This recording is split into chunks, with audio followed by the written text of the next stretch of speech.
उनके लोग मारे जा रहे हैं, उनको खुद देखना चाहिए कि अपने लोगों को तो कम से कम बचाएं वो। नूह में हुई हिंसा पर हमसे बातचीत करने के लिए जमीयत उलेमा हिंद के राष्ट्रीय सचिव नियाज अहमद फारूकी साहब हैं। कैसे देख रहे हैं घटना को? यात्रा निकाली जाती है, उस पर एक समुदाय हमला कर देता है, कैसे देख रहे हैं आप लोग? हम लोग जो है पहले से हमारी इस बारे में बहुत चिंता है कि मुल्क में ऐसे हालात हो रहे हैं कि इसमें कुछ लोगों को मायूस करने, डराने और उभारने और धमकाने की कोशिश हो रही है जी।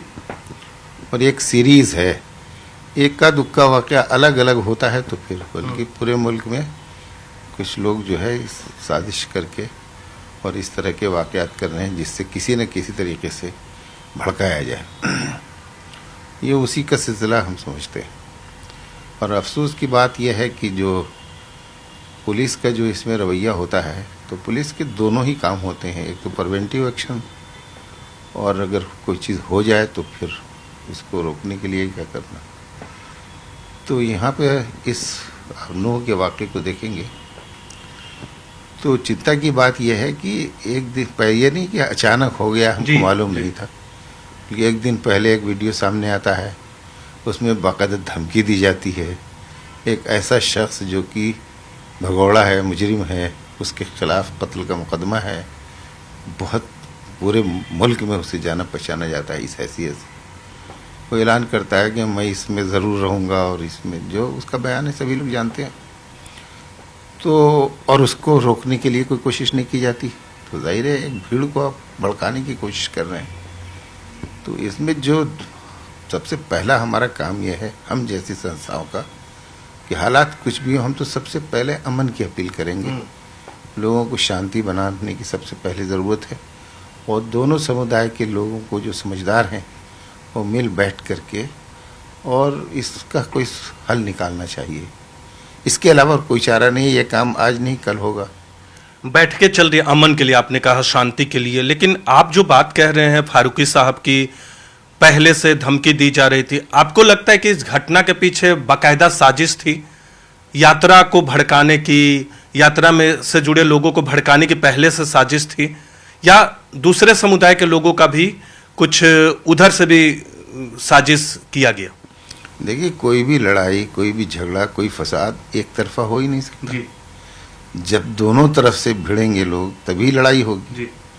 लेकिन इसमें देखना यह है कि पहल किसकी है और क्यों, कौन एग्रेसिव है जी। तो यात्रा निकलती है तो बाहर से लोग आ रहे हैं, एक मकामी यात्रा होती है जो रिलीजियस जिसका कैरेक्टर होता है जिस यात्रा का, एक वो यात्रा होती है जो पॉलिटिकल होती है जिसमें ऑर्गेनाइजेशंस लोगों को पूरे मुल्क से इकट्ठा करते हैं, एक वो यात्रा होती है जो कि रिलीजियस इसका कैरेक्टर होता है, किसी मंदिर की पूजा है, किसी जो है त्योहार का, तो लोकल लोग उसमें हिस्सा लेते हैं। इस यात्रा में देखिए ना कि कौन लोग कहाँ से आ रहे हैं, तो उससे पता चलता है। हमें इस बात की वो है दुख। तो ये नहीं कि मकामी लोग अगर आपस में लड़ते हैं तब एक दूसरा इशू होता है, यहाँ तो बाकायदा बाहर से लोग आते हैं, आकर हमला करते हैं, फिर उसके मुकाबले में मकामी लोग खड़े होकर के उसका वो करते हैं। जो बाहर से आने वाला है वो एग्रेसिव होगा या जो मकामी है वो एग्रेसिव होगा, सोचने की बात है। तो आपका कहना है कि जो यात्रा थी वीएचपी की, उसमें बाहर से लोगों को बुलाया गया? मोनू मानेसर कहाँ का था जी? कोई नूह का तो है नहीं मोनू मानेसर का रहने वाला, वो तो राजस्थान से आया है जी। तो ये कहना, हमें इसमें सबूत देने की ज़रूरत ही नहीं है।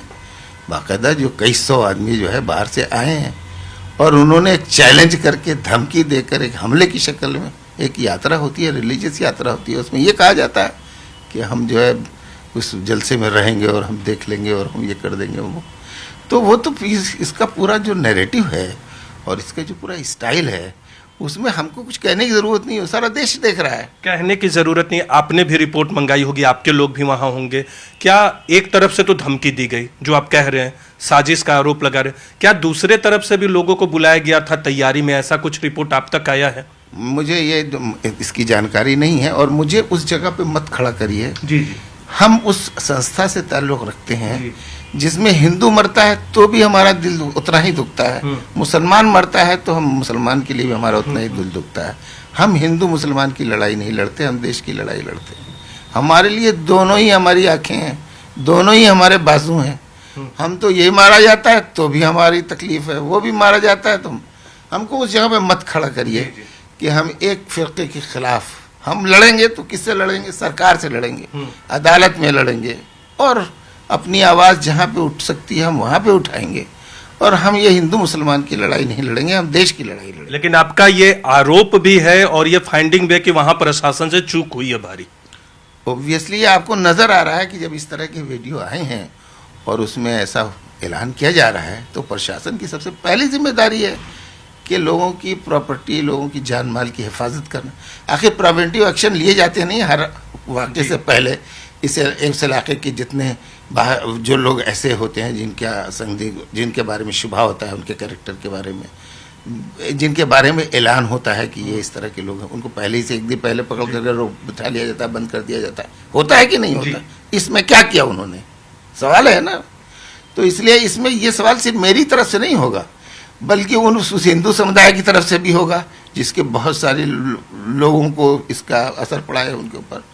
हमें ये भी नहीं देखना है कि यह इधर ज़्यादा मेरे या उधर।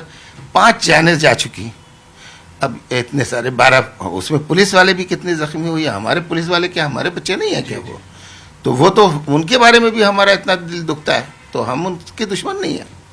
तो हमें तो इसको कानून और व्यवस्था की जानी चाहिए। अगर जिम्मेदार कोई है तो वहाँ का चीफ मिनिस्टर है, अगर जिम्मेदार है कोई वहाँ पर तो वहाँ का एसपी है, वहाँ का एसएसपी है, वहाँ के जो पुलिस के जिम्मेदारान है, आईजी, डीआईजी। अब जाके खड़े होकर बयान देने से क्या फायदा है? उनके लोग मारे जा रहे हैं, उनको खुद देखना चाहिए कि अपने लोगों को तो कम से कम बचाएं वो। तो प्रशासन के लोग जिम्मेदार हैं, पुलिस के लोग जिम्मेदार हैं, और नूह में जो हिंसा हुई है, जो घटना घटी है, उसके पीछे साजिश मानते और जिस तरह से प्रोवोक किया गया, बाहर के लोग आए और इसीलिए ये हिंसा घटी है।